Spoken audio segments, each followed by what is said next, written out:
জুমার নামাজ প্রতিটি মুসলমানের জন্য অত্যাধিক গুরুত্বপূর্ণ। ইসলামের অন্যতম একটি ইবাদত। জুমার দিনে অন্যান্য ইবাদতের জন্য রয়েছে অতিরিক্ত সওয়াবের হুকুম।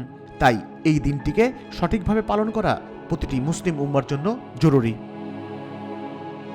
কিন্তু আমরা অনেকেই জুমার দিনে প্রধান ইবাদত জুমার নামাজ পড়তে গিয়ে কিছু ভুল করে থাকি।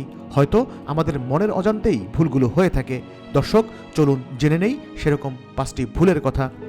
পরিষ্কার পরিচ্ছন্ন না হয়ে জুমায় যাওয়া। জুমার নামাজে যাওয়ার আগে গোসল করা অত্যাধিক জরুরি। আবু সাঈদ খুদরি রহমাতুল্লাহ আলাইহি থেকে বর্ণিত, আমি এই মর্মে সাক্ষ্য দিচ্ছি যে আল্লাহর রাসূল সাল্লাল্লাহু আলাইহি ওয়াসাল্লাম বলেছেন, জুমার দিন প্রত্যেক প্রাপ্তবয়স্কদের জন্য গোসল করা ওয়াজিব, আর মিসওয়াক করবে এবং সম্ভব হলে সুগন্ধি ব্যবহার করবে। সহিহ বুখারী হাদিস নাম্বার 880। মসজিদে দেরি করে যাওয়া। অনেকেই এই দিনে এত বেশি ব্যস্ত থাকেন যে কোনো রকম জুমার ফরজ 2 রাকাত আদায় করেই চলে আসেন। জুমার নামাজে কেবল 2 রাকাত নামাজ আদায়ই যথেষ্ট নয়, জুমার খুতবা শোনাও জরুরি। এই জুমার দিনে মসজিদে যে যত আগে যাবে সে তত বেশি সওয়াব পাবে। আবু হুরায়রা রাদিয়াল্লাহু তাআলা আনহু থেকে বর্ণিত হাদিসে রাসূল সাল্লাল্লাহু আলাইহি ওয়াসাল্লাম বলেছেন, যে ব্যক্তি জুমার দিন ফরজ গোসলের মতো গোসল করে এবং নামাজের জন্য সবার আগে আগমন করে সেজন্য একটি উট কুরবানি করলো। যে ব্যক্তি দ্বিতীয় পর্যায়ে আগমন করে সেজন্য একটি গাভী কুরবানি করলো।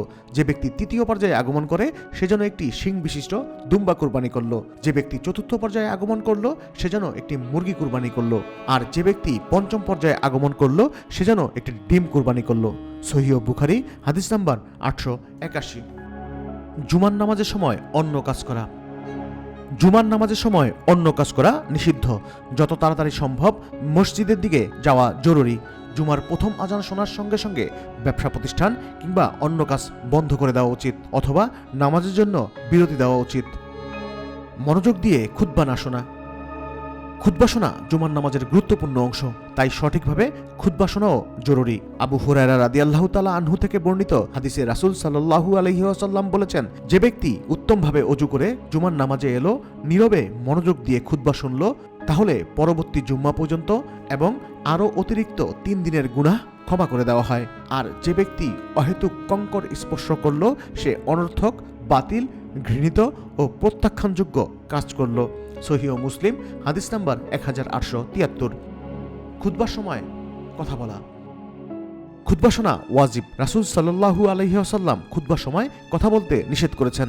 আবু হুরায়রা রাদিয়াল্লাহু তাআলা আনহু থেকে বর্ণিত হাদিসে আল্লাহর রাসূল সাল্লাল্লাহু আলাইহি ওয়াসাল্লাম বলেছেন, জুমার দিন যখন তোমরা পাশের মুসল্লিকে চুপ থাকো বলবে অথচ ইমাম খুতবা দিচ্ছেন, তাহলে তুমিও একটি অনর্থক কথা বললে।